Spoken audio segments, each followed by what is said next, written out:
Soraklah bagi Tuhan, hai seluruh bumi. Beribadahlah kepada Tuhan dengan sukacita. Datanglah ke hadapannya dengan sorak-sorai. Ketahuilah bahwa Tuhanlah Allah. Dialah yang menjadikan kita dan punya dialah kita, umatnya dan kawanan domba gembalaannya. Masuklah melalui pintu gerbangnya dengan nyanyian syukur, ke dalam pelatarannya dengan puji-pujian. Bersyukurlah kepadanya dan pujilah namanya. Sebab Tuhan itu baik, kasih setianya untuk selama-lamanya, dan kesetiaannya turun-temurun. Marilah kita memuliakan Tuhan dengan pujian PKJ 13, 1 dan 2.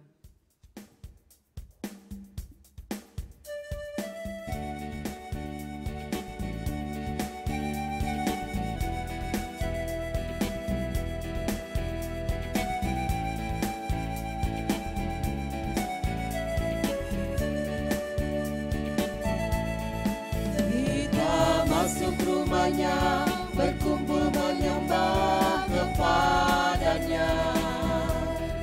Kita masuk rumahnya, berkumpul menyembah kepadanya.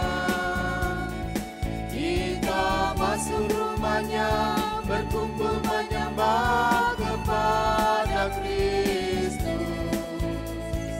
Menyembah Kristus Tuhan.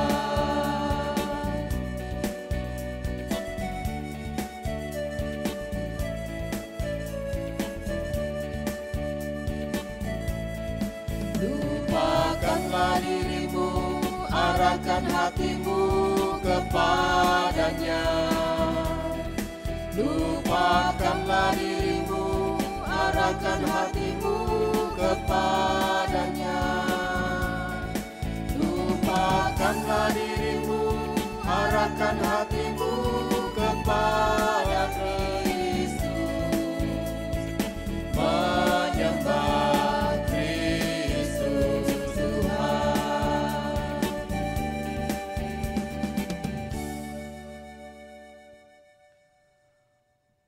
Pertolongan dalam ibadah Minggu Prapaskah keempat ini datangnya dalam nama Tuhan yang menjadikan langit dan bumi, yang memelihara kesetiaannya sampai selama-lamanya dan tidak pernah meninggalkan perbuatan tangannya. kasih karunia dan damai sejahtera dalam Tuhan Allah Bapa, Allah Putra dan Roh Kudus menyertai saudara sekalian. Amin.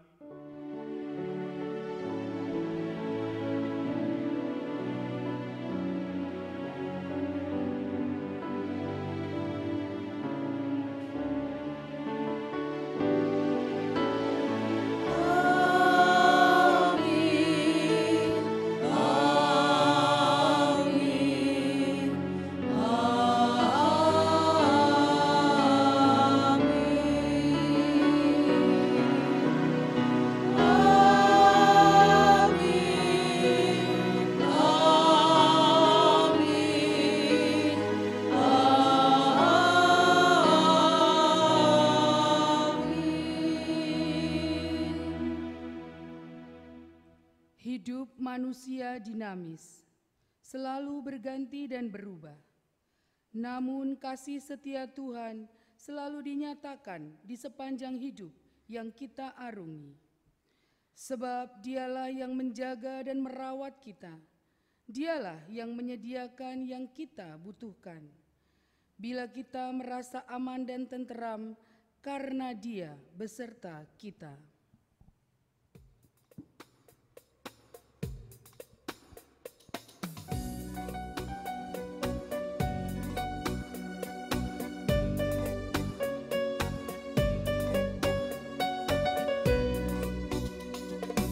Angkatlah hatimu pada Tuhan, bunyikan kecapi dan menari.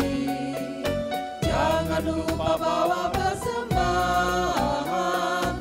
Mari kawan, ajak teman bersama menyembah.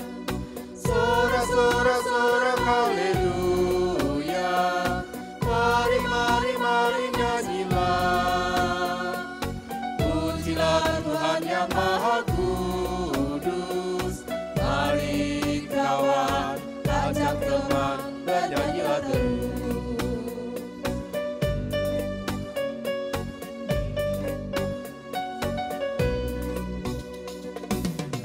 karena mengaku anak Tuhan. Jika engkau mengeraskan hati, jadilah pelaku firman Tuhan. Mari kawan, ajak teman bersama menyembah. Sorak-sorak haleluya, mari nyanyilah. Pujilah Tuhan yang Maha Kudus. Mari kawan, ajak teman bernyanyilah terus.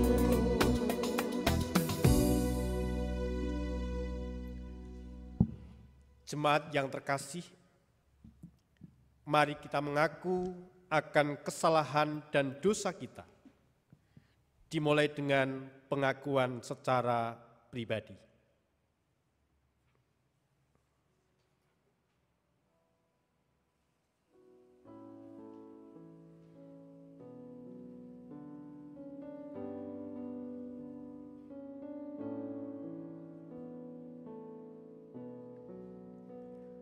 Kasihanilah kami ya Allah, menurut kasih setiamu.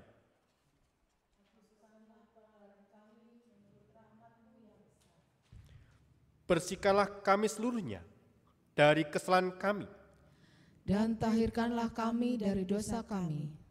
sebab kami sendiri sadar akan pelanggaran kami. Kami senantiasa bergumul dengan dosa kami.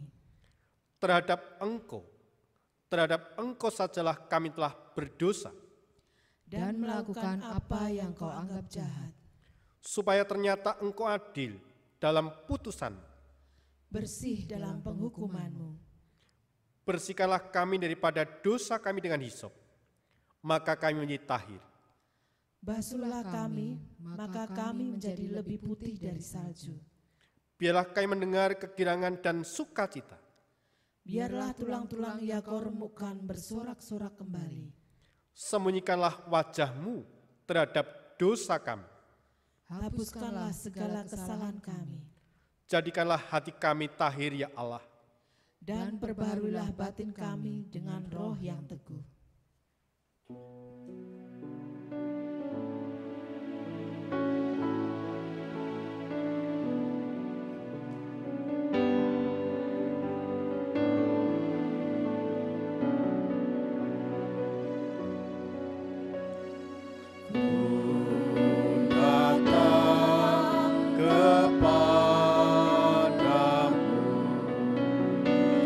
Anak domba Allah.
bagi setiap orang yang telah mengaku dosanya dan bertobat.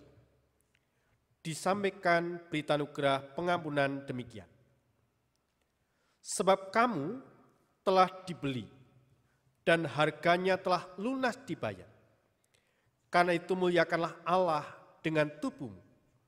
1 Korintus 6 ayat 20. Berdasarkan firman Tuhan ini, maka sebagai pelayan Yesus Kristus, kami beritakan bahwa pengampunan dosa telah berlaku dalam nama Allah Bapa, Allah Putra, dan Roh Kudus. Amin. Syukur kepada Allah.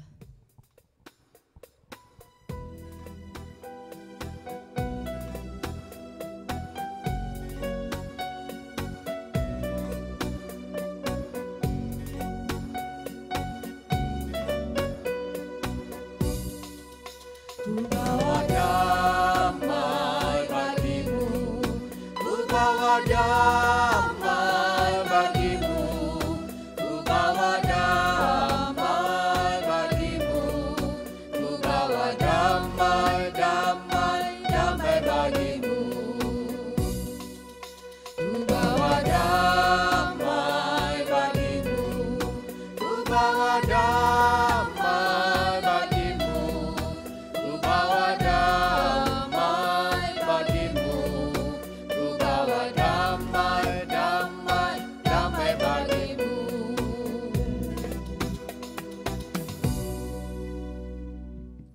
Mari kita berdoa.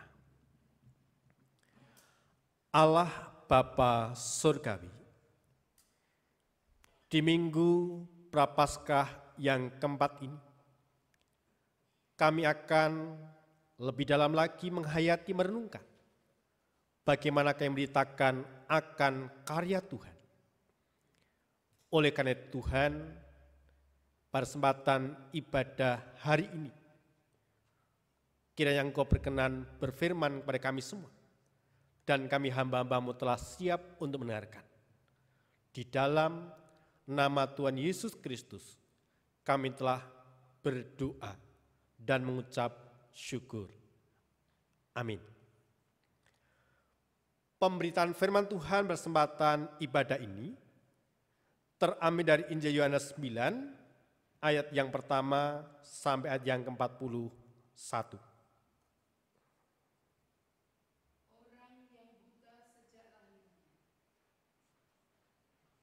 Waktu Yesus sedang lewat, ia melihat seorang yang buta sejak lahirnya.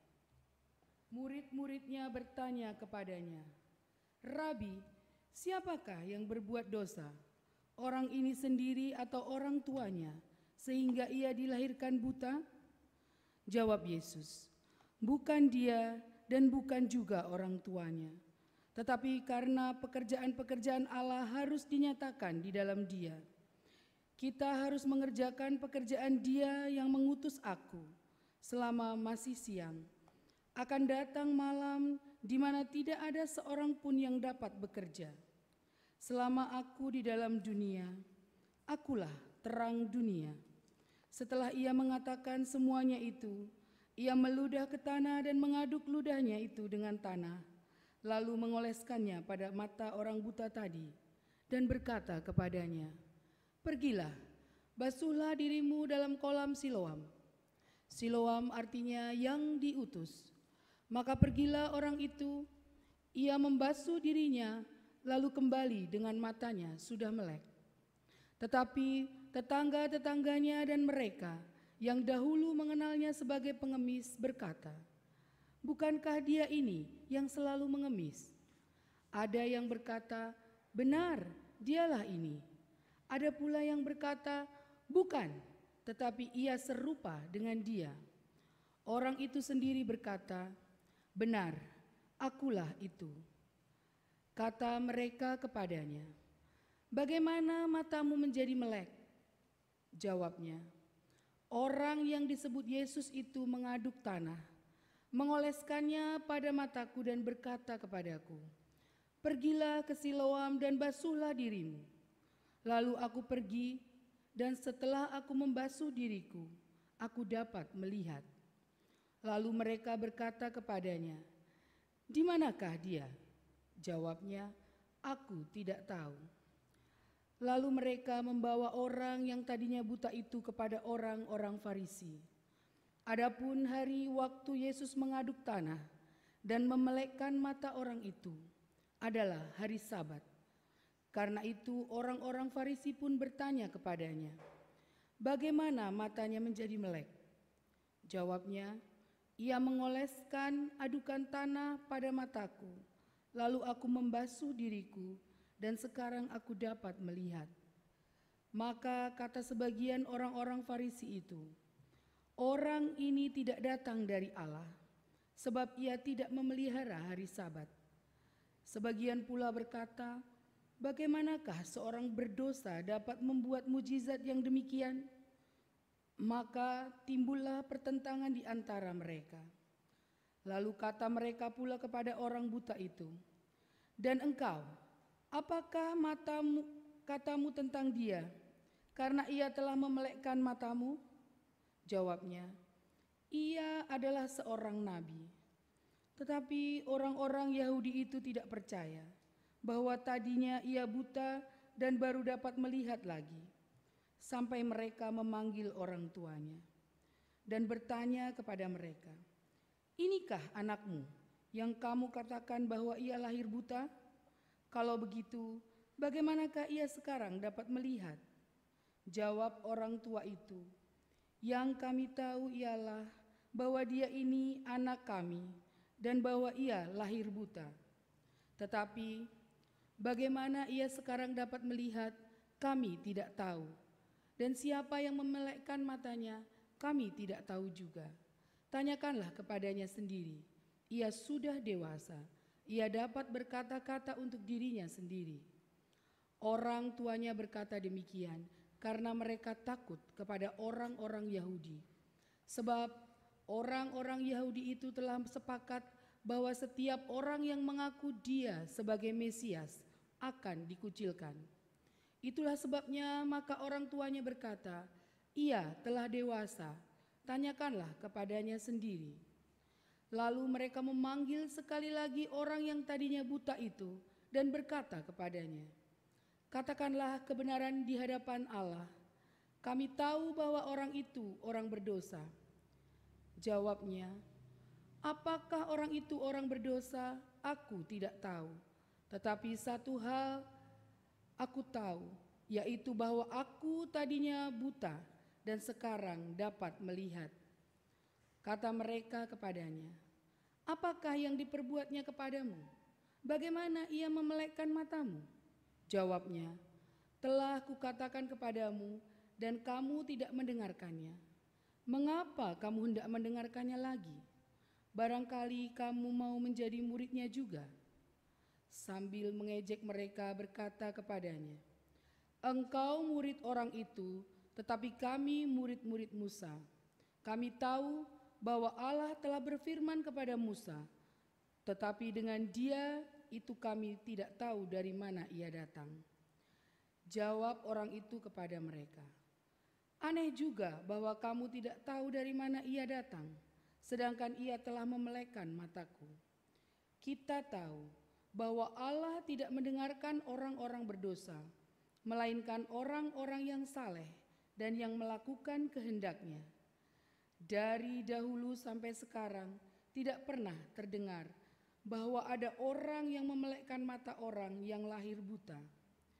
Jikalau orang itu tidak datang dari Allah, ia tidak dapat berbuat apa-apa." Jawab mereka, "Engkau ini lahir sama sekali dalam dosa, dan engkau hendak mengajar kami?" Lalu mereka mengusir dia keluar. Yesus mendengar bahwa ia telah diusir keluar oleh mereka. Kemudian ia bertemu dengan dia dan berkata, "Percayakah engkau kepada Anak Manusia?" Jawabnya, "Siapakah dia, Tuhan, supaya aku percaya kepadanya?" Kata Yesus kepadanya, "Engkau bukan saja melihat dia, tetapi dia yang sedang berkata-kata dengan engkau, dialah itu." Katanya, "Aku percaya Tuhan." Lalu ia sujud menyembahnya. Kata Yesus, "Aku datang ke dalam dunia untuk menghakimi, supaya barang siapa yang tidak melihat, dapat melihat, dan supaya barang siapa yang dapat melihat, menjadi buta." Kata-kata itu didengar oleh beberapa orang Farisi yang berada di situ dan berkata kepadanya, "Apakah itu berarti bahwa kami juga buta?" Jawab Yesus kepada mereka, "Sekiranya kamu buta, kamu tidak berdosa. Tetapi karena kamu berkata, 'Kami melihat,' maka tetaplah dosamu." Demikianlah kesaksian Injil Yesus Kristus. Berbahagialah setiap orang yang mendengarkan firman Allah, yang memelihara dan melakukannya. Hosiana.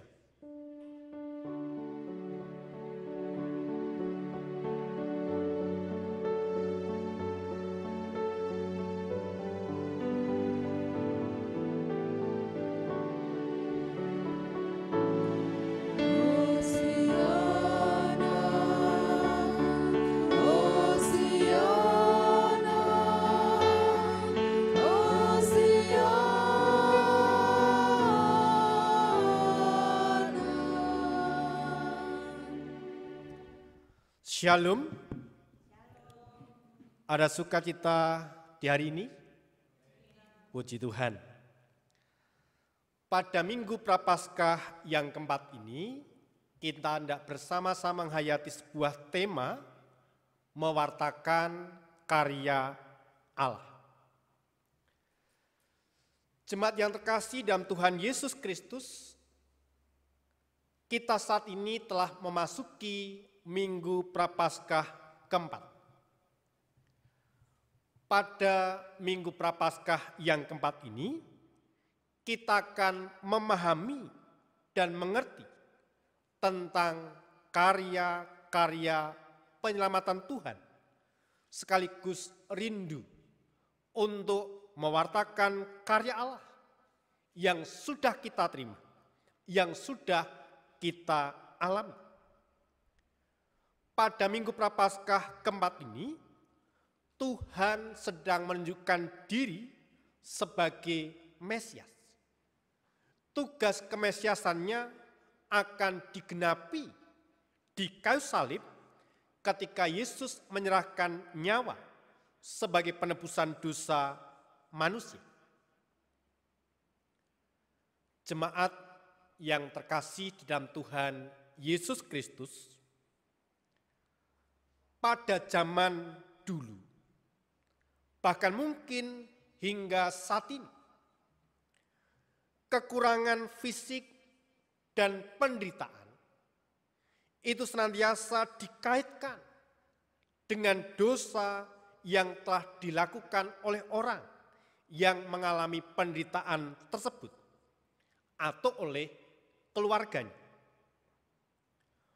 Orang yang buta sejak lahir mendapatkan stigma tentang dosa yang seakan-akan menjadi penyebab kondisi yang buta.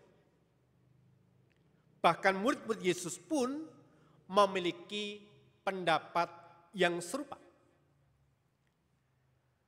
Kebutaan bagi orang Yahudi dianggap sebagai akibat dari dosa. Maka binatang-binatang yang buta pada waktu itu tidak layak dijadikan sebagai korban. Dan imam-imam yang buta tidak boleh mempersembahkan korban. Orang buta yang sejak lahir mendapatkan stigma tentang dosa yang seakan-akan menjadi penyebab kondisi yang buta. Kemungkinan pemahaman inilah yang menyebabkan para murid bertanya kepada Yesus saat melihat seorang yang buta sejak lahirnya. Mereka bertanya, "Rabi, siapakah yang berbuat dosa, orang ini atau orang tuanya, sehingga ia dilahirkan buta?" Tetapi Yesus sama sekali tidak setuju dengan pemahaman itu. Tuhan Yesus justru merespon kebutaan orang itu sebagai cara untuk memuliakan Allah. Ia berkata, bukan dia dan bukan juga orang tuanya, tetapi karena pekerjaan-pekerjaan Allah harus dinyatakan di dalam dia. Jemaat yang terkasih di dalam Tuhan Yesus Kristus, di Perjanjian Lama tidak ada penyembuhan orang buta. Rabi Yahudi berpendapat bahwa jika ada penyembuhan orang buta, maka itu adalah karya Allah sendiri. Nabi Yesaya pernah mencatat bahwa penyembuhan orang buta adalah tanda zaman kehadiran Mesias. Artinya, bagi orang Yahudi, penyembuhan orang buta adalah tanda yang sangat istimewa.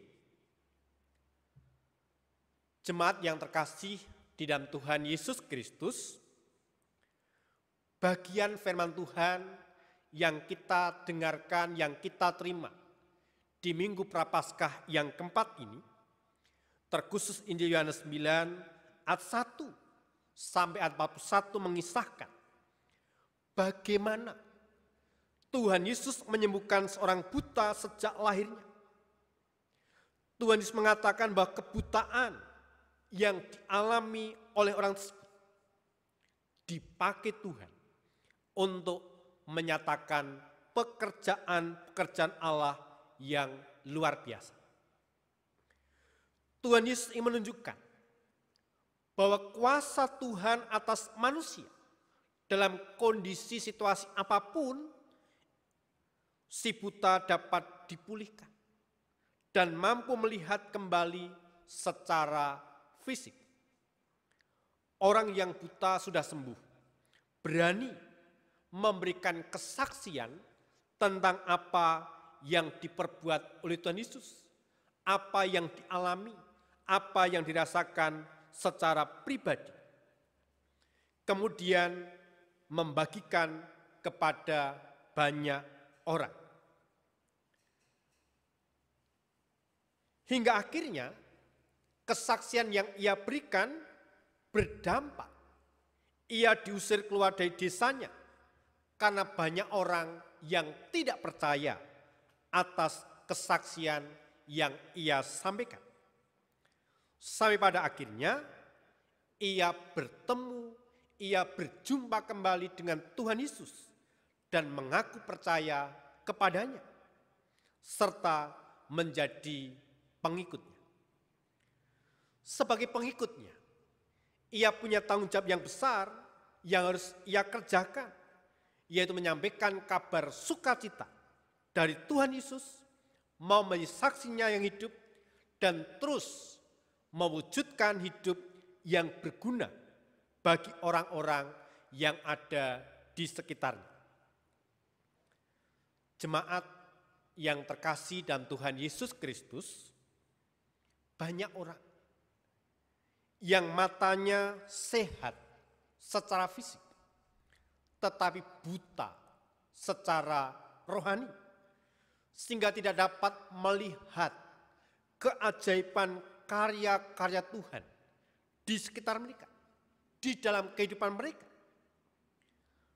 Dalam bagian perikop ini, orang-orang Yahudi dan kaum Farisi tidak dapat menerima mukjizat yang dilakukan Tuhan Yesus, mencelupkan mata seorang buta sejak lahirnya. Mereka tidak mampu melihat penyembuhan sebagai karya penyelamatan Tuhan. Karena itu, kegemparan terjadi ketika seorang buta sejak lahirnya dapat melihat. Mereka memahami bahwa penyembuhan orang buta adalah karya Allah. Tetapi dalam waktu yang sama, pertanyaan besar muncul di benak mereka. karena peristiwa itu terjadi pada hari Sabat. Kalau datangnya dari Allah, mengapa ia melakukan pekerjaan itu pada hari Sabat? Sebab hari Sabat bagi orang Yahudi adalah hari suci. Tidak boleh melakukan apapun termasuk penyembuhan kepada orang sakit. Karena itulah mereka menolak bahwa kesembuhan orang buta itu sebagai karya Allah yang dinyatakan melalui Kristus. Meskipun kejadian itu diketahui, disaksikan oleh banyak orang. Bahkan sebagian dari mereka menuding bahwa Yesus tidak datang dari Allah. Yesus tidak lebih daripada orang berdosa. Tidak hanya itu, mereka mengusir orang yang disembuhkan itu keluar dari bait Allah. Maka atas sikap mereka itu, Tuhan Yesus menyebut mereka buta sekalipun melihat. Buta dan hidup dalam kegelapan karena menolak Mesias dengan tanda-tanda yang menyertainya, yang telah dinyatakan kepada mereka. Buta karena takut dikucilkan jika mengakui Kristus sebagai nabi dan juru selamat.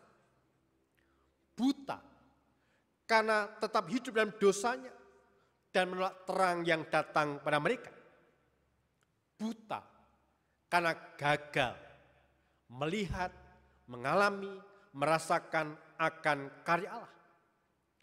Kebutaan yang sama bisa terjadi pada siapapun, walaupun secara fisik ia melihat. Jemaat yang terkasih di dalam Tuhan Yesus Kristus, perjumpaan dengan Tuhan Yesus membuat si buta percaya dan beriman pada Yesus. Kebutaan fisiknya yang membantu ia berjumpa dengan Allah. Siapa yang menyembuhkan yang ada pada kisah awal tidak dikenal. Itu dijelaskan di sini sebagai Yesus dan ia mengimaninya.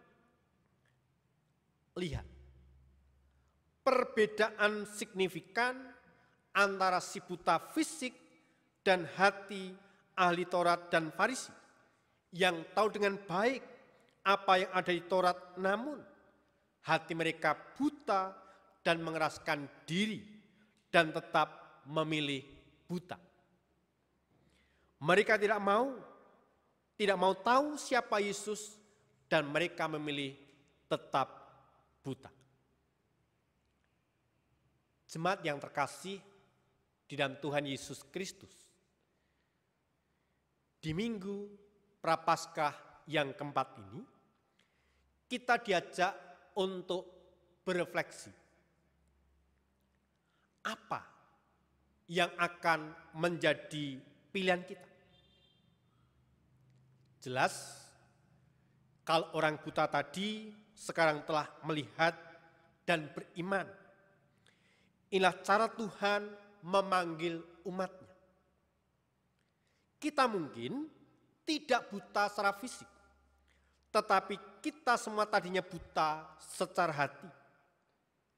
Hati kita melihat apa yang diinginkan dunia, tetapi kita mengabaikan Sang Pencipta yang memelihara dunia ini.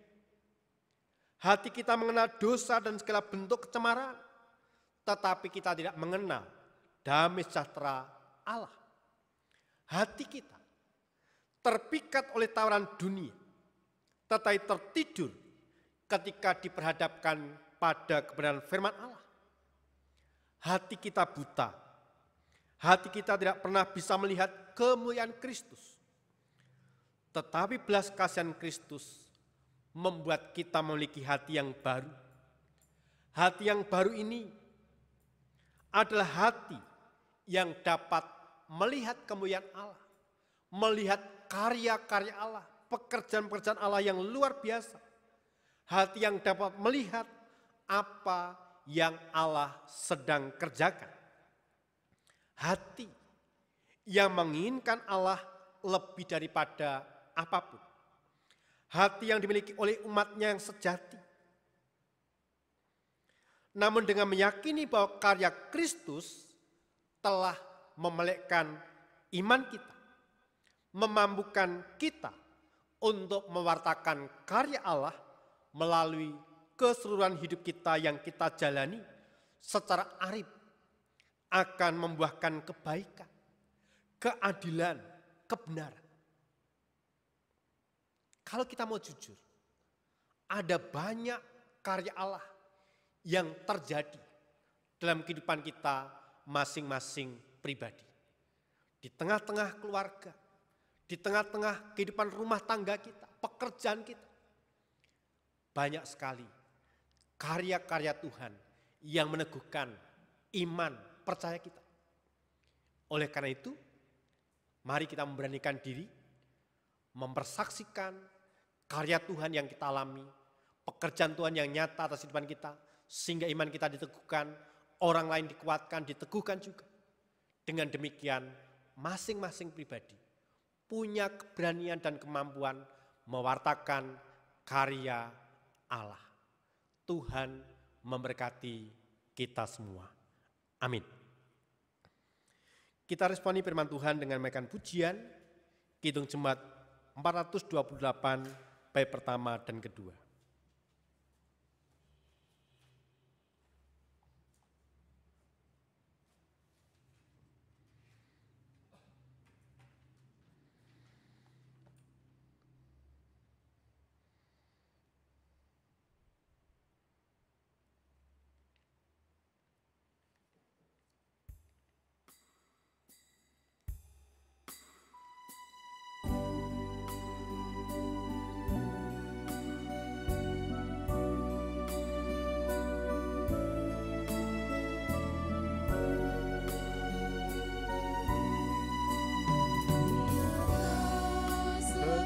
Sekelilingmu pandanglah ke ladang-ladang yang menguning dan sudah matang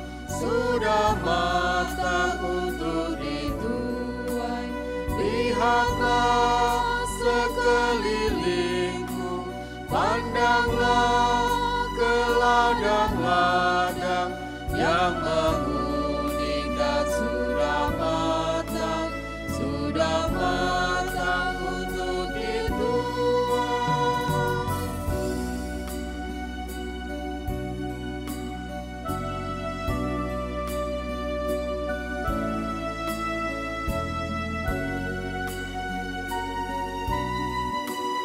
Apa arti ladang-ladang? Apa yang perlu dituai? Ladang itu seluruh dunia, manusia ialah tuaiannya. Lihatlah sekelilingmu, pandanglah ke ladang-ladang yang menguning dan sudah matang untuk dituai.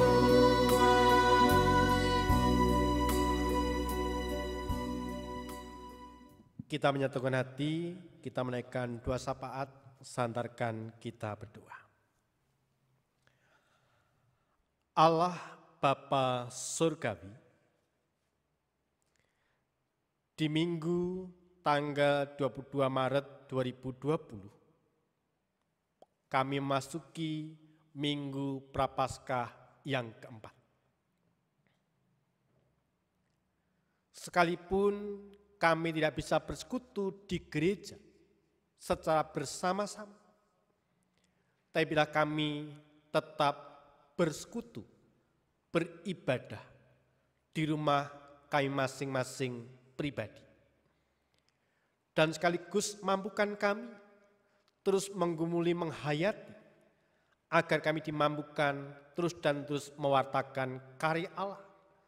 Apa yang kami alami, apa yang kami rasakan, terus kami wartakan dalam kehidupan kami hari lepas hari.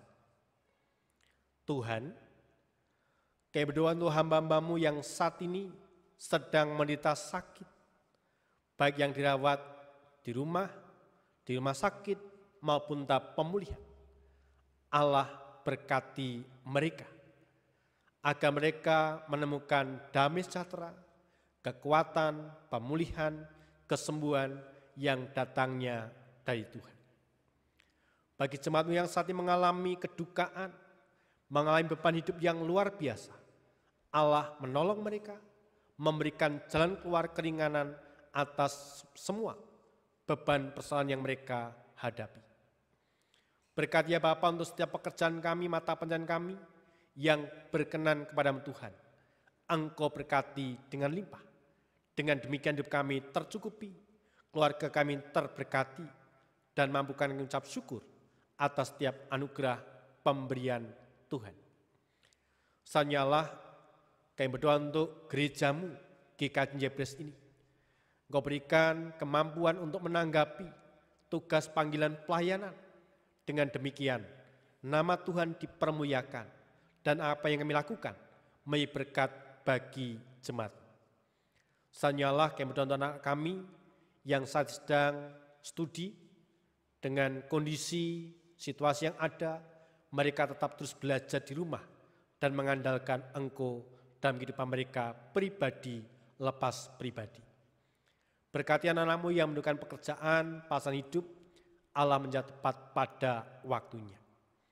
Sanyalah kami berdoa untuk bangsa dan negara kami yang saat sedang berjuang untuk menghadapi meluasnya, merebaknya wabah corona.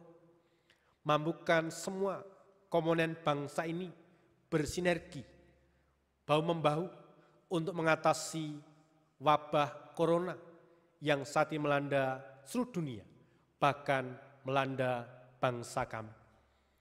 Berkati pemerintah, berkati masyarakat, berkati gereja, juga berperan untuk memutus mata rantai penyebaran wabah corona ini. Berkati para medis, para dokter, rumah sakit di dalam memberikan perawatan, menyelamatkan orang-orang yang terdampak, bahkan positif mengidap virus corona. Allah memberkati mereka dan mampukan bangsa kami keluar dari krisis ini dan terus menatap pekerjaan Allah, kuasa Allah, dan kami yakin semua ini akan berlalu. Kasih-Mu akan dinyatakan, pekerjaanmu sungguh-sungguh ada di tengah-tengah kehidupan kami semua. Kami serahkan seluruh doa syafaat ini dalam satu nama, Tuhan kami Yesus Kristus. Kami telah berdoa dan ucap syukur. Amin. Jemaat yang terkasih dalam Tuhan Yesus Kristus, saat ini kita diberikan kesempatan untuk mengucap syukur melalui persembahan. Sebelum memberi persembahan, mari kita mendasari persembahan kita dari 1 Tawarik 16 ayat 29. Berilah kepada Tuhan kemuliaan namanya, bahwa persembahan dan masuklah menghadap Dia. Sujudlah menyembah Tuhan dengan beriaskan kekudusan. Kita memulakan persembahan dengan pujian pelengkap itu jemaat 146, bait pertama dan 3.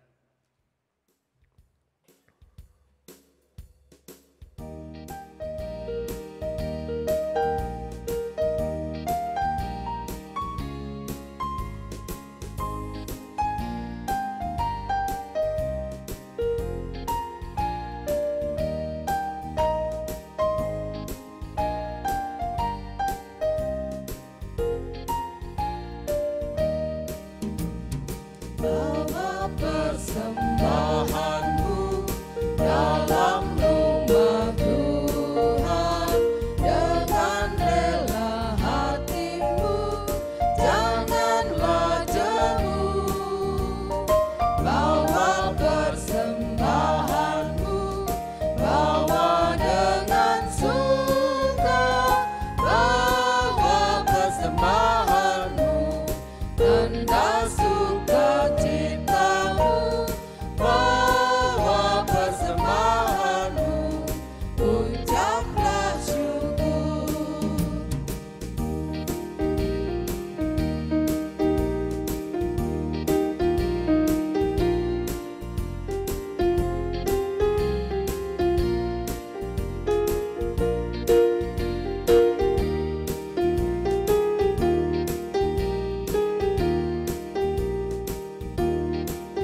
Ayat yang ketiga.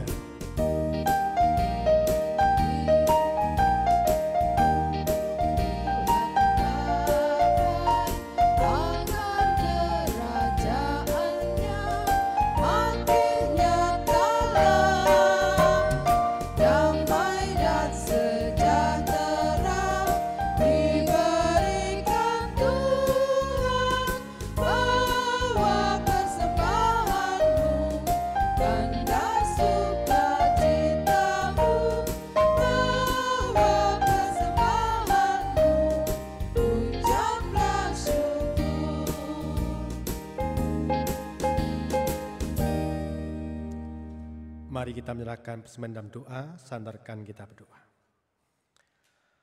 Allah Bapa Surgawi, kami ucap syukur atas setiap anugerah kebaikan Tuhan yang menyatakan dalam kehidupan kami pribadi lepas pribadi.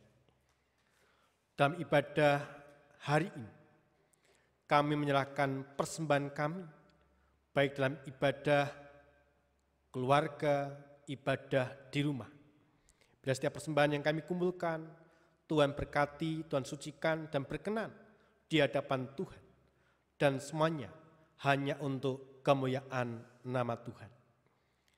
Benar Tuhan, kami tidak mengakhiri ibadah, bila kami mengakhiri dengan sukacita, dan kami percaya Tuhan mengasihi kami pribadi lepas pribadi. Seluruh doa pengucapan syukur ini kami pinta dalam satu nama Tuhan kami Yesus Kristus yang telah mengajar kami berdoa. Bapa kami yang di surga, dikuduskanlah namamu, datanglah kerajaan, jadilah kehendak-Mu di bumi seperti di surga. Berikanlah kami pada hari ini makan kami yang secukupnya, dan ampunilah kami akan kesalahan kami, seperti kami juga mengampuni orang yang bersalah kepada kami. Dan janganlah membawa kami ke dalam pencobaan, tetapi lepaskanlah kami daripada yang jahat. Karena Engkaulah yang mempunyai kerajaan dan kuasa dan kemuliaan sampai selama-lamanya. Amin.